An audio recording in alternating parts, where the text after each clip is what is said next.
A massive thank you to Raycon for sponsoring this video. Stick around for details of a special offer you can access via my link in the description to save 15% on your first order.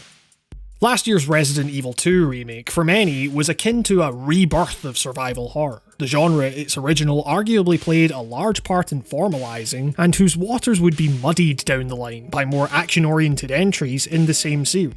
Where those games could feel like power fantasies at times, this remake was a return to the core of the franchise, where a dingy, labyrinthine environment housed a truly sinister threat and barely enough resources to deal with it. But that's not to say the remake was entirely faithful to its original's design either, taking some artistic license with the structure of environments and systems in favour of a more rose-tinted view of the beloved classic. Such was the case with the remake's envisioning of the Tyrant, otherwise known as Mr. X, the apparently unstoppable beast relentlessly tracking you through the halls of the police station. Originally, this occurred solely during your B playthrough, a means of changing things up so you weren't simply retreading old ground.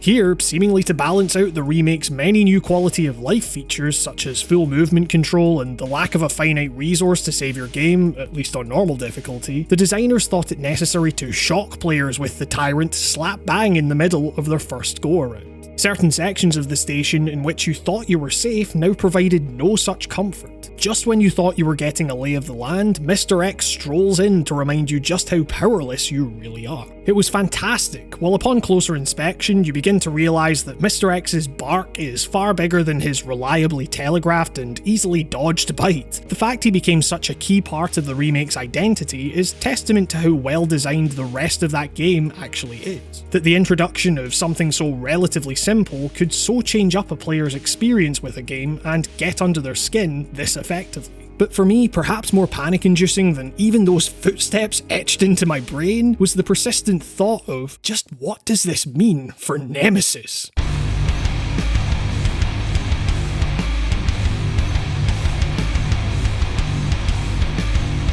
With the developers showing such a clear grasp on this pursuer mechanic, the idea that Capcom would follow this up with a remake of 3, where said pursuer was originally the game's namesake, seemed like an utterly terrifying inevitability. Terrifying because, well, where Mr. X walks, Nemesis sprints. Where Mr. X punches, Nemesis, well, also punches, but can use weapons too. Hell, he actually looks the part of a terrifying giganto-zombie more than this Joe Fix-It looking doofus. It was impossible for me not to also envision what this mechanic would look like in its sequel's heightened form. This picture I formed in my head, however, wasn't necessarily wholly positive. That is to say, would it even be possible to maintain that level of increased tension across an entire game without things becoming utterly exhausting? I have to imagine the developers compromised on Mr. X's design somewhat, introducing certain restrictions in terms of his movement speed, his damage, and where he could go in the station for that very reason, to at least give players some respite so they could still figure out the best path forward among all the chaos.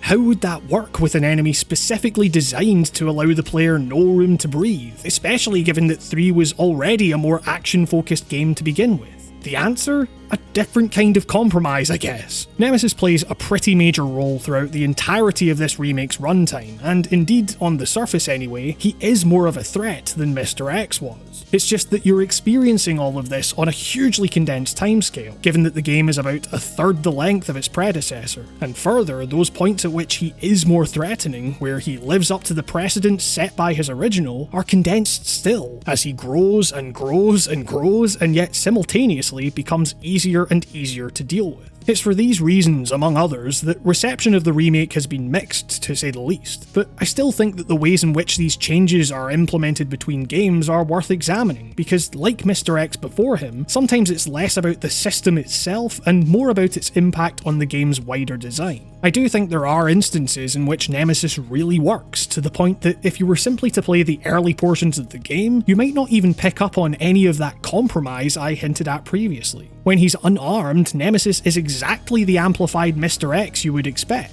He's unpredictable, he's scary, it's unclear when he's going to jump out in front of you. His sprinting is like Mr. X's footsteps multiplied by 10. Less, oh no, I know he's around here somewhere, I just don't know where, and more, I know exactly where he is, he's right the hell behind me and he's rapidly approaching, oh god, oh god, oh god.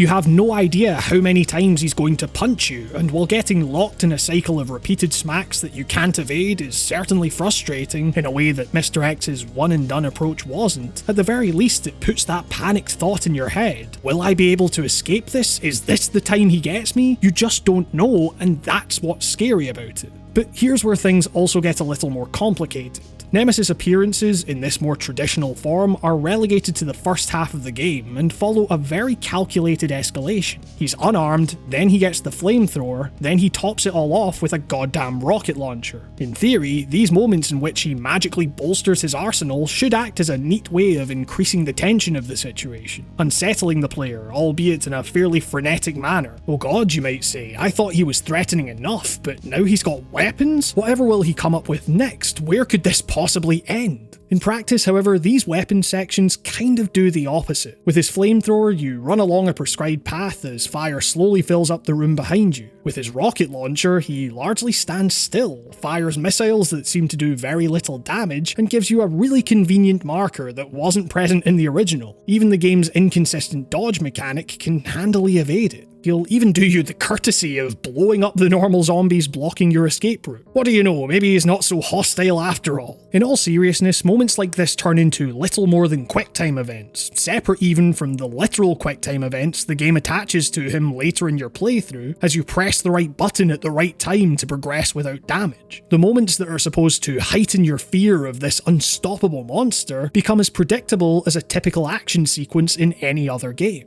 Thing is, I get what they were going for with this, because the escalation of Nemesis continues far beyond the rocket launcher as he becomes more feral and ultimately amorphous. Aesthetically, Nemesis's evolutions are likely intended to show just how intimidating this threat is to the character of Jill. There is no escape, you'll just keep getting bigger and bigger until you can avoid him no more. And sure, taking a lengthy stroll through the entrails of his final form after you splatter him with the railgun is certainly one way of exemplifying the enormity of what you've just accomplished. The problem is that, mechanically, you didn't really achieve much. You held down a button and watched a movie play out. Turns out there's only so much you can really do against a big, immovable blob. Mr. X didn't need that kind of visual emphasis of his threat, a prime example that simple is always best. Visually, he stays the same right up until the very end of Leon's playthrough. Part of what made him so terrifying is precisely this stoicism. He's an automaton, as rigid in his appearance as he is in his purpose. It is because so little changes about the way you encounter him that it feels like he is truly unstoppable. No matter how often you shake him, he's always going to come back completely unfazed and you'll have to do it again. It's when you enter a boss fight with these kinds of creatures that signals there will be an end to this. You will defeat this monster if you play right. And by changing Nemesis's form so quickly in order to get to these kinds of explosive boss fights, the fear of how you're going to beat this thing fade just as fast. You know there's a way out. You stop this apparently unstoppable beast multiple times. Further, all these boss fights really serve to highlight, in both 2 and 3, is how ill-suited Resident Evil's combat is to this kind of one-on-one showdown, even in a more action-focused title such as this. Instead of the fear associated with being forced to make frantic moment-to-moment decisions regarding your route, your supplies, and how best to use them to deal with the multiple threats before you, your fights with Nemesis really come down to resource drains, with that feeling of dread now instead coming after the fact, when you realise you've just poured everything you have into this bullet sponge. All of this is not to say, however, that the two creatures need to be exactly the same in their implementation, and part of what makes analysing these individual systems so interesting to me is how they speak to the larger differences in design of the two separate games. In Mr. X's case, rather than being much of a threat himself, his presence heightened the intensity of your encounters with normal enemies. A zombie slowly lurching towards you is easy enough to deal with on its own, but throw in a dude trudging towards your unpunched head, and suddenly that original threat becomes a lot trickier to deal with.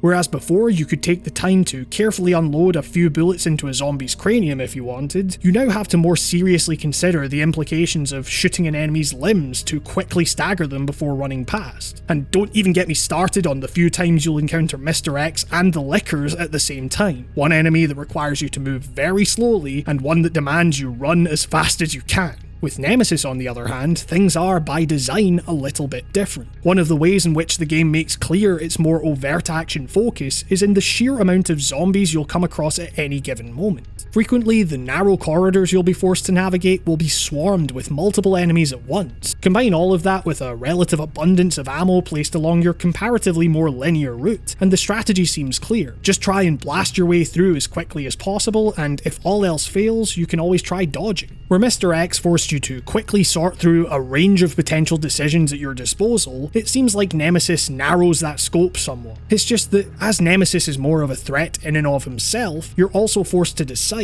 far more quickly. And that's the thing, sure, as a standalone system, Nemesis doesn't achieve as much as his fedorid predecessor, but I ended up thoroughly enjoying my time with the 3 remake regardless. It's a short, snappy action movie that you get to play, one that I found consistently engaging throughout its short runtime. Everything is condensed to the point that sections many considered low points in 2 simply don't have enough time to grate on you in the same way here. You move through each section too quickly for that to happen. Where 2 was all about prolonging that sense of dread, 3 is a game defined by its relatively frantic pacing. It's enjoyable in a different way to 2, and Nemesis is, at least initially, a driving force in that vision. His humanoid form, sans weaponry, railroads you through an already explosive thrill ride. Conversely, however, his other forms, while taking up a similar chunk of time, drag by comparison, given their distinct over-reliance on one form of play. And all of this culminates in a weird dichotomy where, rather than Mr. X simply bolstering an already masterful mechanical framework, Nemesis very distinctly represents both his game's strongest and weakest points. And speaking of points, let me take a minute to point you to the sponsor of today's video, Raycon. I take audio pretty seriously. A good deal of my life revolves around it, whether it be editing voiceovers, creating and mixing soundtracks for the episodes, or just listening to music generally. When it comes to my equipment, however, I often find myself needing to compromise on either quality, comfort, or price. So when Raycon reached out with a pair of their everyday E25 earbuds, I was shocked at not only the clarity they provided with their incredibly comfortable noise-isolating fit, but also at how affordable they were. Raycon earbuds start at about half the price of any other premium wireless earbuds on the market, but sound just as amazing. The everyday E25s represent Raycon's best model yet, with 6 hours of playtime, more bass, and seamless Bluetooth pairing. Plus, the way the earbuds magnetize to the handy USB charging case is just so goddamn satisfying. They really have become a central part of my everyday routine. How I work, listen to music, everything. I often genuinely forget I'm wearing them, they fit so comfortably. And what's more, on top of how affordable they already are, Raycon is offering you 15% off your first order by heading to buyraycon.com/writing. Links in the description, so you can pick up a pair of these great earbuds and know that you're really helping the channel in the process. A massive thank you to Raycon for sponsoring this video, and I hope you enjoyed this piece on Resident Evil 3. I'd like to sincerely thank my patrons here. Your continued support during this weird time is what allows me to keep making videos, and I cannot thank you enough for that. If you feel like you can, and only if you feel like you can get things like early access to ad-free video uploads by heading to patreon.com/writingongames and pledging only what you feel comfortable with. I am immensely grateful for your support in whatever form it takes. Special thanks go to Mark B. Writing, Artyom Vitsyuk, Leah Chinello, Konstantinos Sakinis, Henry Milek, Edward Clayton Andrews, Hebe Amori, Rob, Bryce Snyder, Tommy Carver-Chaplin, David Björk, Lucas, Dallas Keane, William Fielder, my dad, Timothy Jones, The Nameless Guy, Ham Migas, Samuel Pickens, Shardfire, Anna Pimentel, Justin's Holderness, and Charlie Yang. And with that, this has been another episode of Writing on Games. Thank you very much for watching, stay at home, wash your hands, and I will see you all next time.